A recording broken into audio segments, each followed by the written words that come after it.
Mélanie Lurin, directrice de l'école maternelle Saint-Exupéry de Cisoing. Je vous en prie, bienvenue dans notre petite école maternelle de 4 classes. Je vous présente la classe? On y va. Alors, je suis la maîtresse des petits moyens, directrice une fois par semaine, de temps en temps. Et voici donc notre petite classe pensée pour les enfants, avec du mobilier pour les enfants, le petit coin détente, le petit coin cuisine, lecture, juste là, un coin construction et bien sûr un petit coin travail quand même. Et ici, le petit coin regroupement où on se réunit tous les jours, le matin, le midi, les après-midi et l'endroit où on passe des petits moments conviviaux. À côté, vous avez un atelier. Désolée, c'est pas rangé. L'atelier où les enfants peuvent faire de l'art tranquillement. On peut y mettre de la peinture. En ce moment, atelier argile.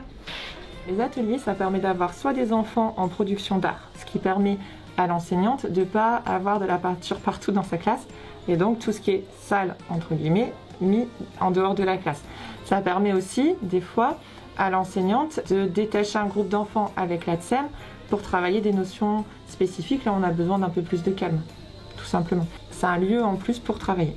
Que ce soit de l'art, que ce soit du langage, que ce soit de la numération, que ce soit de l'écriture, peu importe, ça permet d'avoir un groupe d'enfants en dehors de la classe pour permettre à ce groupe d'être dans un univers qui soit un peu plus calme, un peu plus cocooning que d'être à 30 tout le temps dans la même classe.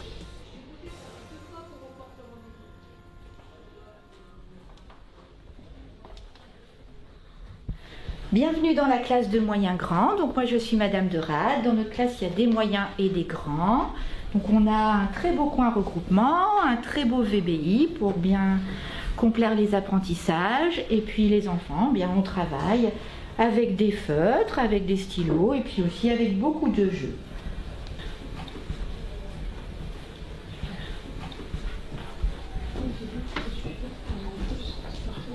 Voilà, alors c'est ce qu'on appelle une classe numérique. Donc c'est des tablettes qui peuvent ou pas être liées sur internet. Dessus on a fait le choix de mettre des applications purement pédagogiques. Donc les enfants à travers la tablette, ils vont travailler, ils sont pas là pour jouer, mais c'est quand même plus ludique. Voilà, faut dire ce qui est, ça reste plus ludique pour des enfants, mais c'est aussi montrer aux enfants qu'avec une tablette, justement, c'est un outil d'apprentissage. C'est pas un outil pour jouer, c'est pas un outil pour regarder la télé, c'est un outil d'apprentissage. Et le fait de travailler sur tablette, sur numérique, ça permet à l'enfant de ne pas avoir figé l'erreur. Ce qui fait que comme l'erreur n'est pas figée, qu'il peut aller à son rythme et revenir en arrière autant de fois qu'il veut, ou refaire celui qu'il préfère autant de fois qu'il veut, ça permet à l'enfant de dédramatiser l'erreur et d'évoluer à son rythme, tout simplement. Donc sur les tablettes, par exemple, on va faire du graphisme. Ça peut être aussi travailler la numération. Ils peuvent aussi, avec la tablette, prendre en photo. Prendre en photo une vache et dire c'est une vache. On peut aussi enregistrer. L'objectif n'est pas de laisser l'enfant seul derrière la tablette. Surtout pas. C'est de créer une interaction avec aussi bien l'adulte qui l'accompagne ou entre pairs.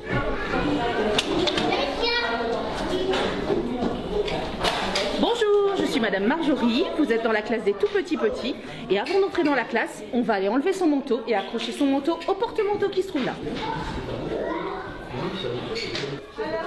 Alors vous pouvez remarquer, au-dessus des porte-manteaux, il y a des petites pochettes. J'espère que l'année prochaine, vous aurez l'occasion de rentrer dans la classe, enfin dans l'école, parce que dans ces petites pochettes seront glissés les documents qu'on vous adresse et que vous pourrez récupérer tous les soirs. Bienvenue dans la classe. Vous avez le droit de vous installer.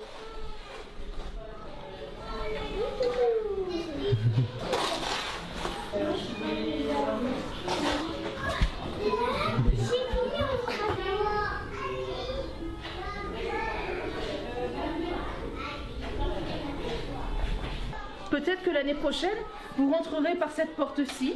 Donc c'est notre jardin. Nous y avons accès et nous y allons régulièrement l'après-midi quand le temps le permet. Alors ici c'est la cabane de sol. C'est pas un tipi. Enfin, si c'est un tipi, c'est une cabane de sol qui a été faite en décloisonnement par les élèves de grande section il y a quelques années. Donc en fait, au fur et à mesure des saisons, on voit notre petite cabane de sol évoluer. Les enfants ils adorent, ils jouent à cache-cache dedans. Il y a de quoi faire de la musique avec de la récup de coquilles d'escargots. On récupère même les coquilles d'escargots de Noël. Et de temps en temps, ils trouvent des bouts de bois et puis ils se font un petit barbecue. Ils se font leur petite vie, leur petit monde. Et ils développent le langage en fait en jouant, tout simplement.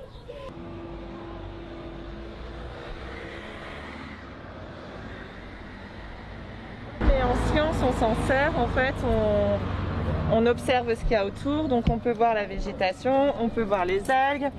Avec un verre, on voit qu'il y a de la vie dedans, que ça grouille.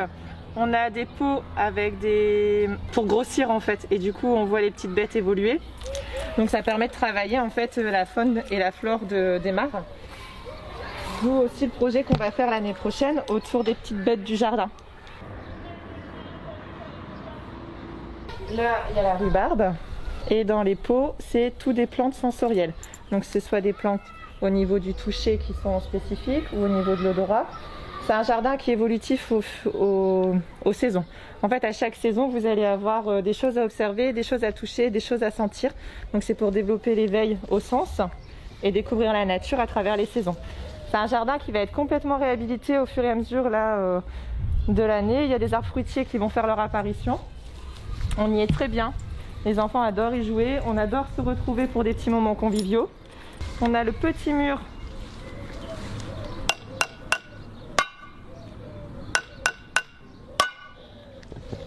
Voilà, le petit mur d'écoute aussi, parce que dans la nature, on peut aussi écouter ce qui s'y passe.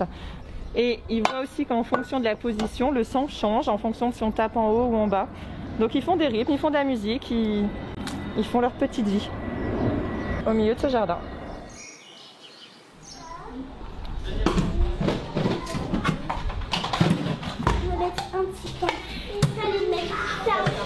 Bon, c'est l'heure du dortoir. Les enfants lèvent leurs chaussures sur le banc. Puis après, ils se dirigent vers le dortoir. Vous avez quoi?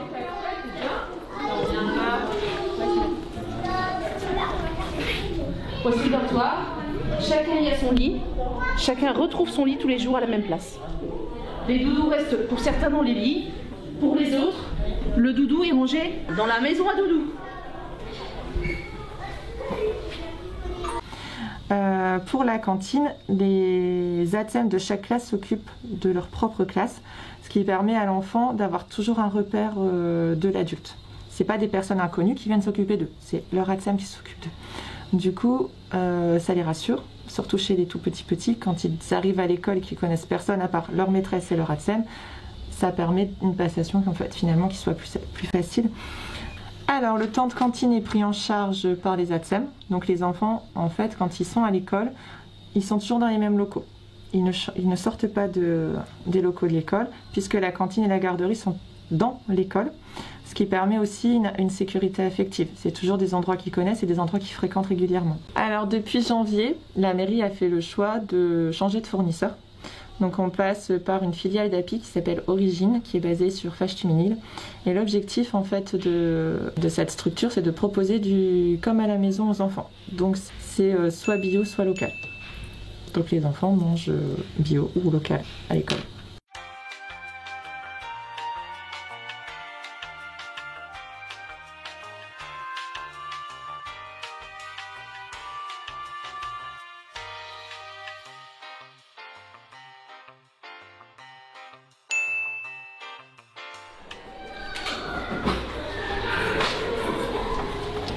Bonjour, alors c'est Madame Emmeline dans la classe des moyennes et grandes sections.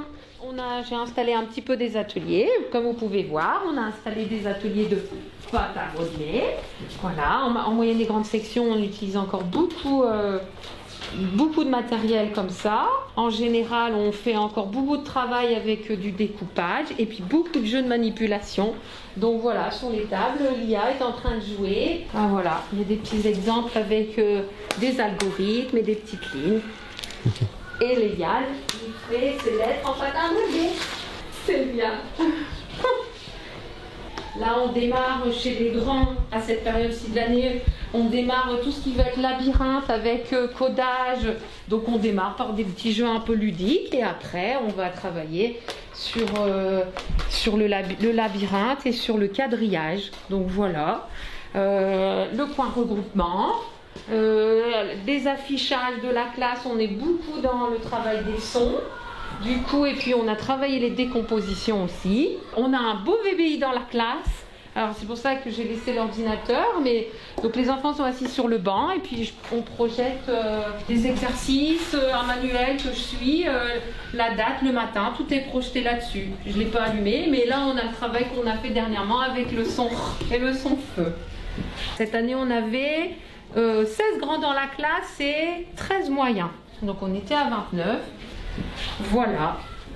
L'éveil au corps est important en maternelle. L'enfant, quand on les reçoit, sauter en avant, sauter à cloche-pied, sauter vers le haut, sauter vers le bas, enjamber, ce sont toutes des actions motrices qui ne sont pas forcément innées chez les enfants et qui leur demandent un certain équilibre. Donc en travaillant les parcours de motricité, on leur apprend cet équilibre. Mais on leur apprend aussi la sécurité, parce que des fois, c'est se mettre en danger, parce qu'il faut escalader ou il faut descendre.